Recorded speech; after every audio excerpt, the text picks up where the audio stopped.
Hello friends, welcome back to my channel. आशा करी सबाई भालो आछो, आमिও ভালো আছি। তো ইয়ে তো হোনাই থা না, একজনের বাবা মা দুজনের চ্যানেল, দুজনেই চ্যানেল খুলে গ্রো করছে, চেষ্টা তো করছে। সেখানে বেচুই বা পিছিয়ে পড়ে থাকবে কেন, অর্থাৎ বেচুর বাবা মা পিছনে পড়ে থাকবে কেন? তো সেক্ষেত্রে হয়তো এখন একসাথে একটা চ্যানেল চালাবার চেষ্টা শুরু হওয়ার কথা বলছে, কারণ বেচুর একটা অলরেডি থার্ড চ্যানেল আছে। তো ফার্স্ট চ্যানেল তো বেচুর, সেকেন্ড চ্যানেল তো বেচুর অবশ্যই নিজের না, যেটা কিনা নিজের কাছে রেখেছে। তো একটা সময় বেচু সেই যে চ্যানেলটা নিজের কাছে রেখেছে আপন মনে করে, তার বউয়ের চ্যানেলটা, সেটা প্রায় বেচুর হাত থেকে যেতে বসেছিল, বা বেচু ভেবেছিল হয়তো সে রাখতে পারবে না চ্যানেলটা, মানে কেড়ে কুড়ে আর কি। তো সেই ভয়ে সে রাতারাতি আরেকটা চ্যানেল ক্রিয়েট করেছিল, এবং সেই চ্যানেলটা আমরা জানি দু একটা ভিডিও সেখানে, 2 কি 4-5টা ভিডিও এসেছিল সম্ভবত গত বছর অক্টোবর মাস নাগাদ, ঠিক আছে? ওই সময় একটা থার্ড চ্যানেল তৈরি হয়েছিল, এবং সেই সময়ের কিছু ভিডিও ওখানে রয়েছে। তারপরে আর সেখানে আর ভিডিও দেওয়া হয়নি, অর্থাৎ চ্যানেলটা এখন বন্ধ অবস্থায় পড়ে রয়েছে, মানে বন্ধ অবস্থায় মানে চালু অবস্থায় নেই। তো সেই চ্যানেলটাকে চালু করবার এখন চেষ্টা চলছে, অর্থাৎ ক্রিয়েট করা যখন রয়েছে তখন সেটাকে ফালতু ফেলে রাখার কি মানে? তো তার জন্য কি করছে বেচু, তো তার মা নাকি বলছে একটা চ্যানেল তার মাকে দিতে, যাতে তার মা তার নিজের ক্রিয়েটিভিটি সেই চ্যানেলে দেখাতে পারে। অর্থাৎ এখানেই আমরা বলতে পারি মার হয়তো মনে হয়েছে ছেলের চ্যানেলে মুখ দেখাতে দেখাতে যে আমি আমার যে এত ক্রিয়েটিভিটি, তাই তো? কারণ ছেলের চ্যানেল চলছে বলে কথা, আমাকে দেখিয়েই তো, না হলে ছেলের চ্যানেলে আছেটা কি? হয় তার ছেলেকে দেখায়, নয় তার বাবাকে দেখায়, নয় তার মাকে দেখায়, এই তো। নিজেকে তো আর সেভাবে দেখায় না, দু একবার খাওয়া দাওয়া আর মান কি বাচ্চারা। তো সেক্ষেত্রে তারা ধরেই নিচ্ছে যে তারাই হলো চ্যানেলের মূল, অর্থাৎ কেন্দ্রবিন্দু। তো সেক্ষেত্রে তারা ভাবছে আমাদের যদি এতই ক্রিয়েটিভিটি থাকবে, আমাদের লোকে যখন এতই ভালোবাসে ভিউয়ার্সদের তোমার ওপিনিয়ন অনুযায়ী, তো সেক্ষেত্রে আমরা এখন এই মুহূর্তে একটা চ্যানেল গ্রো করতেই পারি। তো সেই চ্যানেলে তারা তাদের ক্রিয়েটিভিটি দেখাবে, এবং সেখানে তার বাবা মা এবং নাতিটিও থাকবে, সেটা তো শুনলাম আপাতত। অর্থাৎ নাতি তো শুধু একা বাবার না, দাদু ঠাকুমারও বটে, কিন্তু এরা তার মধ্যেও অস্বীকার করে যে নাতিটা নাকি তার মায়ের ছেলে নয়। যাই হোক, এরা নিজেরা নিজেদের মধ্যে ভাগ বাটোয়ারা করতে পারে, অথচ মাকে বাদ দিয়ে। তো এদের যেটা মন মানসিকতা সেটা সেভাবে চলে। কিন্তু এইখানে এতদিন পর মার হঠাৎ কেন মনে হলো তারও একটা চ্যানেলের প্রয়োজন আছে? তো সেই ব্যাপারে ভিউয়ার্সরা কি বলবে? আমরা তো আমাদের মত জানাবোই, তোমরাও তোমাদের মতো করে মতামত তৈরি করে বিভিন্ন কমেন্টস বক্সে গিয়ে লেখো। কারণ বেচুরও তো বোঝা উচিত মা কেন এই মুহূর্তে চ্যানেল চাইছে, চ্যানেল, নিজের একটা ওন চ্যানেল, যেখানে কিনা তার মা বাবা মিলিত প্রয়াসে তাদের ক্রিয়েটিভিটি দেখাবে, এবং তাদের মানে মানে কি বলবো, নিজেদের প্রয়াস বৃথা যেতে দেবে না, মানে একটা চেষ্টা করবে। তা কোনো না কোনো জায়গায় কি তার মা বাবার কোথাও ভয় হয়েছে যে এইবার হয়তো এইবার হয়তো নিজেদের পায়ের তলার মাটি সরতে বসেছে? অর্থাৎ তারা এই বয়সে এই মুহূর্তে ভাবতে শুরু করছে যে তাদেরও কিছু রোজগারের প্রয়োজন, কারণ চ্যানেল করা মানে কেউ এমনি বসে থাকবে না, নিশ্চয়ই রোজগারের কথা ভেবেই চ্যানেলটা তৈরি করার বা চালু করবার কথা উঠছে।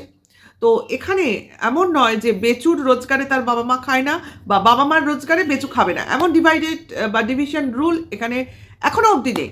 কিন্তু কোথাও না কোথাও হয়তো বেচুর মা বা বাবার মনে হয়েছে ছেলে হাতছাড়া হয়ে যেতে পারে। তো সেই ক্ষেত্রে দাঁড়িয়ে নিজেদেরও কিছু ফেস ভ্যালু এই মুহূর্তে এই সময় তৈরি করা উচিত।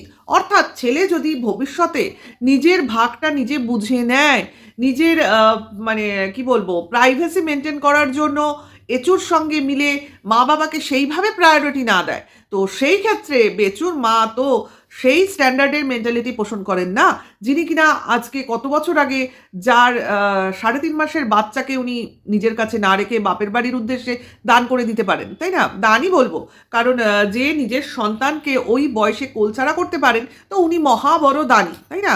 কারণ আমার মনে হয় তার মনে হয়েছিল, এটা তোমরা জোকস হিসেবেও নিতে পারো, যে তিনি নিজে তার মার কোল খালি করে শ্বশুরবাড়িতে চলে এসেছেন, তো ওই জন্য উনি নিজের কোল খালি করে না নিজের সন্তানটাকে তার বয়স্কা মার হাতে তুলে দিয়েছেন, যে আমি চলে এসেছি তো কি হয়েছে, আমার মেয়েকে তোমরা প্রতিপালন করো। অর্থাৎ তোমরা আমাকে দান করেছো তো কি হয়েছে, আমি সেই দানের প্রতিদান হিসেবে আমার মেয়েটাকে তোমার হাতে তুলে দিলাম, সেটাকে তোমরা তোমাদের মতো করেই মানুষ করো, আমার কথা ভেবেও না, আমার কাছ থেকে কিছু পাওয়ার আশা রেখেও না। তো সেই মা সে কিনা এখন এই অবস্থায় দাঁড়িয়ে নিজের অস্তিত্ব দাবি করছে, অর্থাৎ চ্যানেল দাবি করছে। মানে এত বছর আমি ছেলেকে অবভিয়াসলি বলেছে, তোর পেছনে এত খাটনি খাচ্ছি, তোর ছেলেকে দেখছি, তোর জন্য ব্লগিংয়ে এত মানে যা বলছিস তাই করছি, তো সেক্ষেত্রে কি আমার একটা চ্যানেলও পাওনা হতে পারে না? তো আমাকে তো দে, আমরাও তো আমাদের ক্রিয়েটিভিটি আমাদের মতো করে নিজেদের স্বার্থে দেখাই।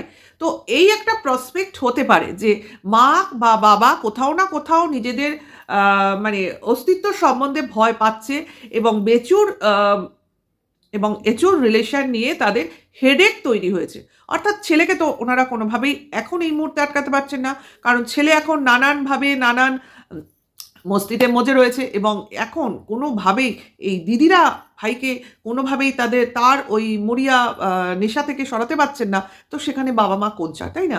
আমরা তো দেখতেই পেলাম যে কিভাবে বেচু বাড়ি থেকে একা একা নিরুদ্দেশ্যের উদ্দেশ্যে ঘুরে এলো, এবং সঙ্গে কেউ নেই বলেও তোমরা এরমভাবে পুরো ব্লগিংটা চালিয়ে দিল।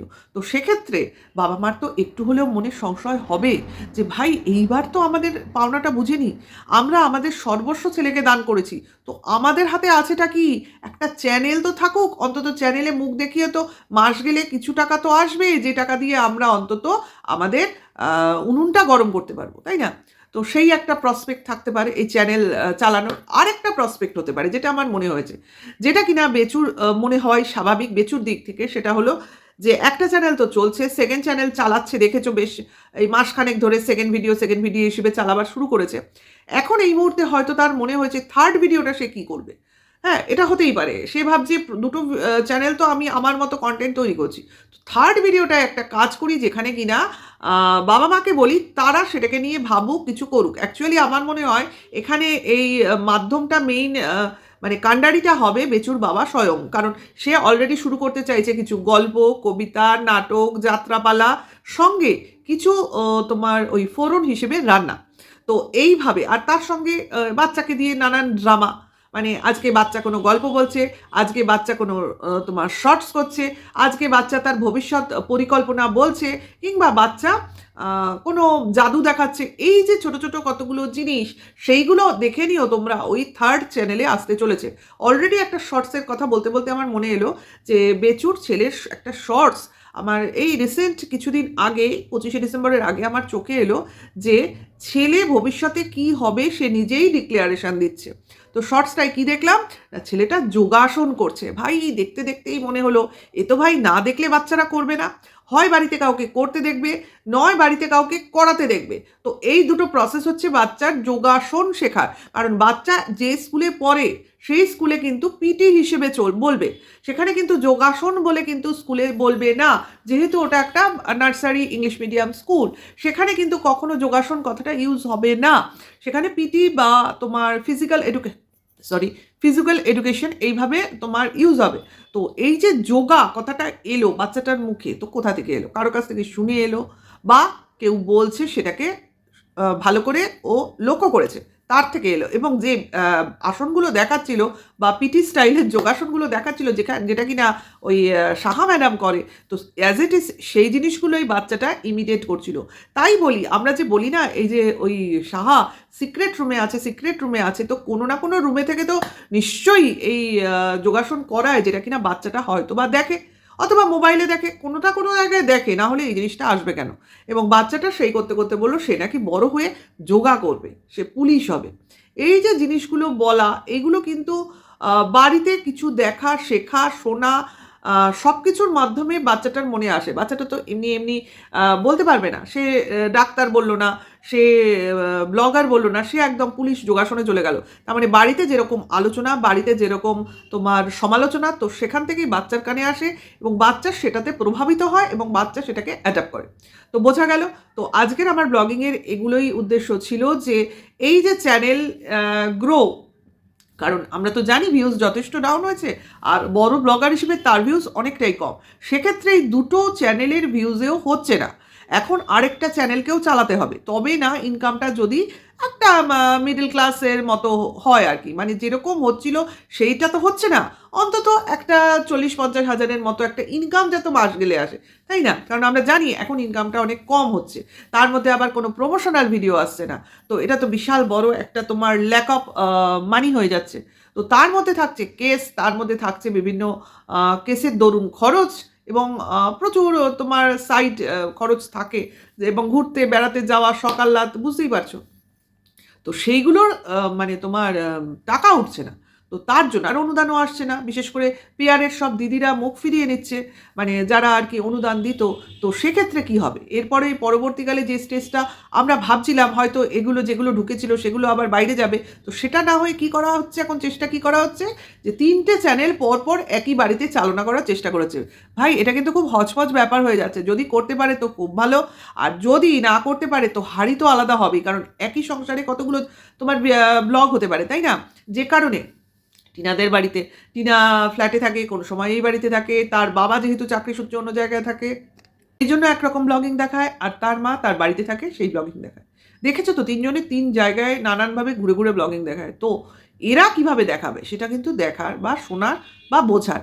তো এখন আমার একটাই ছোট প্রশ্ন আমার এই ভিডিওর শেষে, তাহলে কি বেচুর চ্যানেলে তার মা কোনো রান্নাবান্না করবে না?